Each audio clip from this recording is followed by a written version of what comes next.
Bonjour à tous et bienvenue dans Badaboom numéro 3, Badaboom sur la chaîne Planet Strange, donc le troisième format de ma chaîne où il va être question de bande dessinée franco-belge, mais pas que, comme je l'avais dit dans la première émission.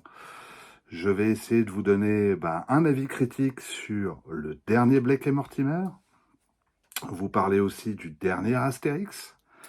Et enfin, nous viendrons à parler de Swamp Thing très rapidement, puisqu'il y a un ouvrage de chez Urban Comics qui est sorti dernièrement, scénarisé par Jeff Lemire. Donc voilà, donc je vais vous parler de ces trois revues, puis aussi très rapidement de mes tout derniers achats, ce qui peut vous donner des idées sur quoi je vais me projeter dans les semaines qui viennent. Voilà, donc je vais vous présenter déjà l'ouvrage Le dernier Blake et Mortimer, donc j'ai un trou de mémoire, excusez-moi, de Jean-Claude Floch, et oui, qui est le graphiste, le dessinateur de cet album, qui est un scénariste, dessinateur, qui fait aussi des affiches de cinéma, et oui, c'est incroyable. Vous avez Jean-Louis Bocquet, aussi au scénario, et Jean-Luc Fromental. C'est tous des auteurs, des romanciers ou des scénaristes. Je crois que monsieur Jean-Luc Fromental, lui, a travaillé plutôt pour la télévision et le cinéma, si je ne dis pas de bêtises, à l'origine. Voilà, donc là, ce que vous voyez, c'est l'édition en série limitée, puisque j'étais il y a quelques jours à Bruxelles, et oui, la capitale de la bande dessinée, et je ne pouvais pas concevoir de ne pas acheter l'album, ou de garder un souvenir de cette merveilleuse ville, en achetant une édition limitée à 6500 exemplaires. Donc c'est un vrai petit plaisir visuel à regarder, parce que les dessins de Floch sont vraiment, vraiment fantastiques. Alors, ça parle de quoi exactement le Blake et Mortimer, l'art de la guerre? Ah oui, j'oubliais, il faut aussi parler du concept. C'est un album hors série, donc il ne rentre pas dans la collection classique des Blake et Mortimer. Donc, grosso modo, les auteurs ont plus de liberté, normalement, à déployer les personnages, aussi bien au niveau du dessin qu'au niveau du scénario. En sachant que le premier qui a été fait en hors-série est le dernier Pharaon, qui est vraiment un petit bijou. Un jour, je ferai peut-être une vidéo dessus, parce que c'est vraiment un très bel album, je trouve. Donc le concept, c'est de prendre des libertés et de ne pas respecter les codes ou la charte graphique de Blake et Mortimer, classiquement, tels que Jacobs les a laissés. Donc, le résumé de l'histoire, ça se passe... l'histoire se déroule à New York dans les années 50, au siège de l'ONU. Francis Blake doit faire un discours pour la paix devant des délégations du monde entier. Et au même moment, un homme s'introduit dans le muséum, donc j'ai oublié le nom, qui s'appelle Metropolitan Museum, excusez-moi, et va vandaliser une dalle égyptienne de l'Égypte antique. Et il s'avère que cet individu n'est autre que Ulrich, le pire ennemi de Blake et Mortimer. Mais un Ulrich qui va se faire arrêter par le FBI et donc va se retrouver enfermé dans un hôpital psychiatrique, qui ne se souvient plus de rien, qui est devenu amnésique et qui n'explique pas son geste de folie dans ce muséum. Vous l'avez compris ou pas, pour ceux qui connaissent Blake et Mortimer, ce récit se déroule après la marque jaune et après, évidemment, le mystère des grandes pyramides, donc des albums de Jacobs. Évidemment, derrière tout ça se cache un plan machiavélique d'espionnage, dans un esprit guerre froide, exactement dans la longueur de ce qu'on avait eu précédemment, comme 8 heures à Berlin, comme La machination Voronov ou l'affaire Francis Blake. L'art de la guerre s'inscrit vraiment dans ce type de récit. Donc c'est comme je vous l'ai expliqué, c'est un hors-série. Les hors-séries permettent normalement une liberté pour les auteurs, ça je vous l'ai dit. C'est là où en fait moi j'ai un souci avec cet album, c'est qu'en fait il ne prend pas tellement de liberté, à mon sens, ou de légère liberté visuelle et graphique. j'aurais voulu quelque chose de plus fougueux en termes de récit, quelque chose qui sorte carrément du cadre de ce qu'on a l'habitude de voir dans Blake et Mortimer. Or là, malheureusement, ça reste très classique en termes de récit. C'est un récit très timide en fait, hein. On va pas se le cacher. Je trouve aussi que on s'intéresse plus à l'intrigue qu'à l'action. Les scènes d'action, il y en a finalement très très peu dedans. Malgré tout, c'est quand même bien écrit, il y a pas de souci. Mais on aurait préféré plus d'audace, hein, enfin à mon sens. On retrouve des références que tout le monde connaît, plus ou moins, et que, notamment dans 8 heures à Berlin, j'en avais beaucoup parlé dans la critique de 8 heures à Berlin, où les références au cinéma d'Alfred Hitchcock. Et là, on repart un peu là-dessus, puisque on démarre au siège de l'ONU, et évidemment, on pense tous à un film qui s'appelle La mort aux trousses, avec Cary Grant, et pour moi, il y a des gros clins d'œil à ce film. Ce que je peux vous dire de plus, c'est peut-être vous faire voir les dessins de Flock, qui sont, alors pour le coup, moi je trouve fantastiques. Certes, son style, lui, il est vraiment de l'école de la ligne claire, donc dans l'esprit de ce que Jacobs faisait, mais je trouve son style encore plus épuré. Et donc je ne sais pas si je l'aurais accepté dans une série classique des Blake et Mortimer. Donc pour le coup, c'était bien vu de le faire dans un hors-série. Je vais essayer de vous faire voir quelques dessins marquants quand même, pour vous donner une idée. Travaille sur les couleurs aussi, qui est assez fantastique. Voilà, hein, ça, là vous avez peut-être reconnu le personnage d'Olric. Donc le dessin s'inscrit vraiment là-dedans. Moi je trouve qu'on s'éloigne très peu du cadre hein, quand même de Jacobs. Voilà, hein, en tout cas, l'édition collector est vraiment une très belle édition, j'en suis assez fier. Je vais essayer de vous faire voir d'autres choses, mais comme il y a beaucoup finalement de scènes de dialogue, et comme souvent chez Blake et Mortimer, plus que d'action, difficile de vous faire voir des planches peut-être un peu plus marquantes. Voilà. J'en profite pour vous faire voir un peu quand même l'ouvrage en série limitée, quand même, pour vous donner une idée de ce qu'il y a dedans. Vous voyez, on a quand même quelques planches magnifiques en noir et blanc. C'est vraiment un très bel objet, hein. Ça, j'en suis assez fier. Vous voyez tout le travail de Flock, qui est quand même un sacré dessinateur. Ça, pour le coup, j'en ai mais aucun doute. Et voilà. On a, si je dis pas de bêtises, et de pas l'abîmer, un ex-libris à l'intérieur, que vous pouvez voir. Ça vous spoil un petit peu la fin, hein, parce qu'il faut reconnaître que le récit s'ancre vraiment dans du réalisme. Les auteurs ont un peu balayé l'aspect science-fiction de Blake et Mortimer, hein, dans ce récit. Et puis, ma numérotation qui passera avec site vidéo en immortalité. Voilà, donc voilà. Moi, je vous conseille de le lire parce que ça reste quand même bon. Maintenant, je vous avouerai que c'est pas, si vous partez dans l'idée de lire un album de Blake et Mortimer classique, vous allez peut-être être un petit peu chamboulé. Voilà, c'est là-dessus, voilà, c'est tout ce que je dirais. C'est vraiment fait aussi, je pense, pour les fans et les collectionneurs de Blake et Mortimer, plus que pour le public lambda, je pense.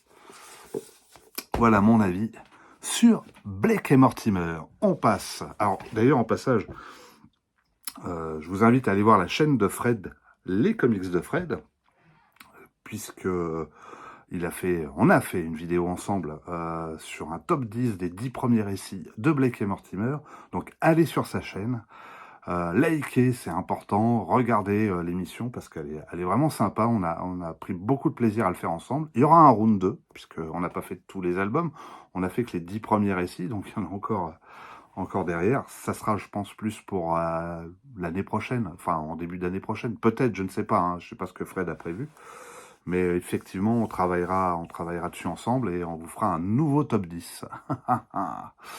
Voilà. Sinon, eh ben, j'ai lu Astérix, j'ai lu le dernier, l'Iris Blanc, hein, de Fab Caro et de Didier Conrad. Alors, qu'est-ce que j'en ai pensé très rapidement? Qu'est-ce que j'en ai pensé? Eh ben, j'ai beaucoup ri. J'ai été agréablement surpris par cet album. J'ai eu un peu peur au début parce que j'ai senti que dans les dialogues, on appuyait beaucoup sur les jeux de mots, peut-être trop. Ça manquait d'équilibre sur les jeux de mots, je pense, au tout début. Donc mon inquiétude, c'était est-ce que tout le récit va être vraiment appuyé sur les jeux de mots? C'était un petit peu ma peur. Heureusement, heureusement non. Je suis tombé sur une histoire très très bien équilibrée qui se décompose en deux parties. Une partie, première partie dans le village des Gaulois et une deuxième partie à Lutèce que vous découvrirez en lisant l'album. Croyez-moi, vous allez beaucoup, beaucoup, beaucoup rire. C'est très d'actualité ce qui est traité dans l'Iris Blanc. Donc ça, j'ai trouvé ça génial. Ça parle un peu du bien-être, des nouveaux gourous, voilà, de la nouvelle cuisine aussi. Comment Obélix s'appréhende la nouvelle cuisine. Ça, vous allez le découvrir dans cet album. En plus, un personnage du village est mis un peu plus en avant, c'est Abrara Coursix, et j'adore ce personnage-là.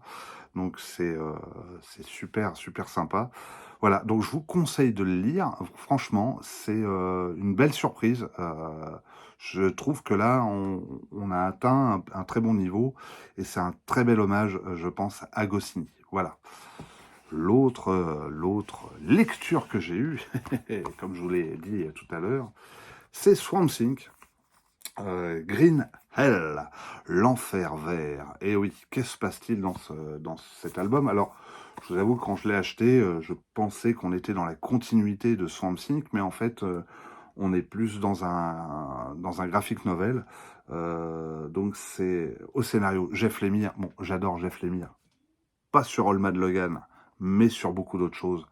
On en a déjà parlé dans Gideon Fall, par exemple, et d'autres récits. Et au dessin, c'est Doug, alors j'espère pas écorcher son nom, Doug Mank, excusez-moi si c'est pas bien prononcé. Qu'est-ce qui se passe là-dedans? Eh ben, il se passe que c'est la fin du monde. Et oui, il fallait arriver. L'humanité a tiré trop sur la corde. Donc on est un petit peu comme dans le film Waterworld. Il reste plus que des îlots à travers le monde où l'humanité survit bon gré, mal gré, en pêchant et en survivant. Sauf que la sève, et pas que la sève, le sang et la nécrose, un ordre mystique de la nature, ceux qui lisent Swamp Thing savent de quoi je parle, ont décidé d'exterminer l'humanité. Il y en a marre, les humains ont foutu le bordel partout, on va exterminer l'humanité, et ils décident de ressusciter une créature immonde, abjecte et végétale pour tuer et détruire les derniers hommes sur cette île. Et évidemment, un personnage connu de l'univers de Swamp Thing, à savoir Constantine, va ressurgir, car lui, il a survécu dans son phare, toujours, et va faire ressurgir de son chapeau la créature du marais, à savoir Swamp Thing, qui est en fait mort, mais dans un stade paradisiaque où il vit avec sa femme et sa fille. Il va revenir sur Terre pour défendre l'humanité, mais très amoindri par la sève, car il n'a plus ses pouvoirs de régénérescence, et il va lutter dans un conflit à mort pour sauver les derniers hommes sur la Terre. Je vous conseille vraiment le récit, c'est vraiment sympa, on passe un bon moment. Il y a d'autres guests, hein. Il n'y a pas que Constantine dedans, je ne vais pas tout vous révéler non plus. Au niveau dessin, je trouve que c'est super propre. Donc c'est édité chez Urban, hein, Urban Comics. Je ne l'ai pas cité aussi, mais je ne sais même plus qui édite Astérix, et encore moins Black et Mortimer. J'ai un trou de mémoire. C'est peut-être bien d'Argo, Black et Mortimer, je ne sais plus. Excusez-moi si j'ai oublié, je vous le mettrai peut-être dans les commentaires, pas les commentaires, mais dans le descriptif. Donc voilà quelques dessins. Ben là, on retrouve John Constantine, personnage toujours aussi cynique. En plus, c'est un récit, comme c'est un graphic novel, vous imaginez bien que ça ne va pas rester sans conséquence. Il va se passer des choses qui fait que les auteurs peuvent se lâcher un peu plus. Voilà, je vous invite vraiment à découvrir ce Blake et Mortimer, ce Swamp Thing, hein. Et car comme on a fait une vidéo sur le sujet, enfin sur Man-Thing dernièrement, donc je vous invite à aller voir la vidéo si vous ne l'avez pas vue, et on réexplique un peu le contexte historique de la création entre Swamp Thing et Man-Thing. Et de même que j'ai fait un Builder, donc une autre vidéo sur Swamp Thing à ses origines. Donc si ça vous intéresse, allez-y. C'est pas souvent que je fais du DC Comics, donc pour une fois j'en parle un peu. Il s'avère que c'est un des personnages de DC que j'aime énormément, même si je n'aime pas tellement la direction qu'Alan Moore lui a fait prendre, mais alors que j'adore Alan Moore, mais pas là. Voilà, je vous conseille fortement ce petit graphique novel d'Urban Comics. Voilà. Pour le reste, j'ai fait quelques achats. Alors, est-ce que je ferai une vidéo dessus? J'ai envie de vous dire non. Mais j'ai acheté le dernier intégral, Submariner, qui est donc le 3e qui est sorti. Qu'est-ce que je peux vous dire dessus? C'est du John Buscema et du Roy Thomas, donc c'est aussi pour ça que je le voulais. Plus pour les dessins de John Buscema. La première partie, c'est John Buscema. Et la deuxième, je crois que c'est Marie Séverin qui est au dessin. On a la première apparition d'un personnage, d'un vilain assez classique, qui est Requin-Tigre. Voilà, bon. Je pense pas faire une vidéo dessus, d'autant plus que les 2 premiers intégrales, je les ai bâchés, puisque je les ai pas aimés. Mais celui-là devrait me plaire un peu plus. J'ai acheté aussi, mais j'ai pas fini de le lire, le Bouclier d'Achille. Dans cette édition-là, donc c'est un Alix. Je les achète pas tous régulièrement, mais là je l'ai feuilleté. Et j'ai trouvé que les dessins étaient vraiment dans l'esprit de Jacques Martin. Je ferai sûrement des vidéos à venir sur Alix. Parce qu'il y a des très bons albums, c'est important d'en parler aussi, et de faire découvrir finalement à un public qui ne connaît pas Alix, l'intérêt de le lire aussi.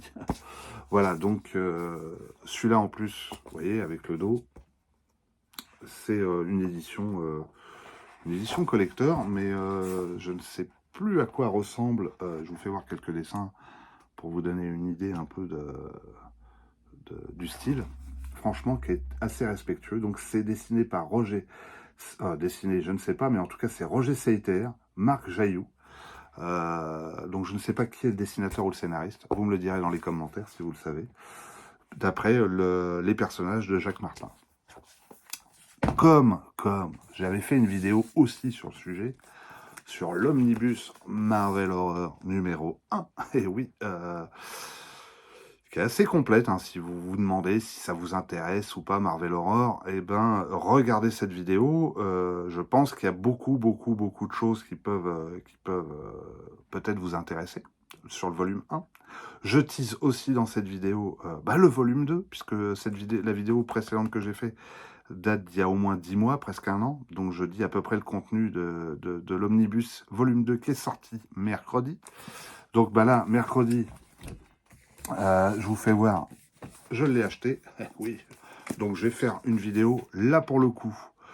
Je pense pas être dithyrambique sur le volume 2, puisque on est quand même sur des personnages de niche de l'univers Marvel. En sachant que le volume 1 m'avait plu, parce qu'il y avait des récits que je connaissais déjà, plus ou moins. Là, le volume 2, on part sur un peu plus l'inconnu. Il y a des choses où je fais « Waouh, je ne sais pas, je ne connais pas, comment vais-je m'en sortir ?» Donc, il faut vraiment que je le feuillete avant. Mais il est évident que je vais faire un bref de comics sur le sujet, où on va en parler, et je vous donnerai mon avis, s'il faut l'acheter ou pas, parce que c'est quand même une belle somme. C'est surtout, hein, j'ai envie de vous dire, un objet pour collectionneur. Donc voilà, hein. Alors dedans, nous avons quoi dans cet omnibus Marvel Horror? Vous avez Blade qui apparaît, vous avez donc Blade le chasseur de vampires, vous avez Satana qui est Satana qui est alors non qui est la sœur de Hellstrom, donc le fils de Satan. Vous avez Lilith, la fille de Dracula. Vous avez Ulysse Bloodstone. Là, j'avoue que c'est des récits qui m'intéressent plus. Donc, le chasseur de monstres. Vous avez Manphibien. Alors il y a une histoire dedans. Hein, j'ai regardé vite fait. La créature des profondeurs. Vous avez John Kowalski. Alors là, l'agent de la mort, que je ne connais absolument pas. Donc, ça va être une découverte.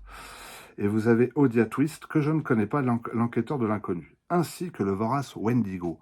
Concernant Wendigo, il y a un récit d'horreur en noir et blanc, et le reste, c'est toutes ses apparitions dans les autres séries Marvel des années 70 au début 80. Donc ça comprend de mémoire toutes ses apparitions dans l'incroyable Hulk. Donc sa première apparition, celle où il rencontre Wolverine et Hulk, et celle où Diablo et Wolverine dans la série X-Men l'affrontent avec la division Alpha, ainsi que un épisode de Hulk associé avec Sasquatch où ils affrontent Wendigo. Voilà, voilà. Donc ça, je vous le fais voir de dos pour vous donner une idée. Ça complète Marvel Horror. Donc qu'est-ce qu'on attend maintenant vu que beaucoup de choses commencent à être bien publiées chez Marvel Horror dans cette lignée, entre les Tomb of Dracula, entre Man-Thing, entre toutes les séries sur les 2 volumes de Marvel Horror. On attend surtout Werewolf by Night. J'espère que cette série va être publiée. On attend aussi le Frankenstein de Mike Ploug. Pourquoi pas après par la suite, parce qu'il reste de la niche, hein, Man-Wolf, vu que Morbius a été publié en intégrale. Et puis Hellstrom, le fils de Satan, qui lui aussi n'a pas été publié. Alors après, je ne cours pas forcément après ces récits-là, mais pourquoi pas. Donc voilà, donc pour le reste, affaire à suivre. Pour aujourd'hui, donc on est, je ne sais plus, on est le 11, ah oui, le 11 novembre. Eh oui, commémoration oblige. Une petite pensée pour nos poilus qui sont morts ou qui ont été des gueules cassées et qui ont énormément souffert en 14-18. Donc oui, aujourd'hui c'est le 11 novembre, et le 11 novembre et le 12 novembre, sur la commune de Bourret-sur-Juine, vous avez toute une animation autour des comics books et des super-héros sur cette commune, qui se trouve dans l'Essonne. Alors moi, je vais y faire un tour. Bah oui, comme ça, là. Alors peut-être que ceux qui sont à côté, qui iront aujourd'hui sur la commune de Bourret-sur-Juine pour voir ce petit festival, peut-être que vous me croiserez, peut-être que vous croiserez Planète Strange. Enfin, pour terminer, j'ai envie de passer le bonjour à Jérôme, le French Geek. Allez voir sa chaîne, parce que la dernière fois, j'ai mangé le nom de sa chaîne. C'est horrible, horrible, honte à moi.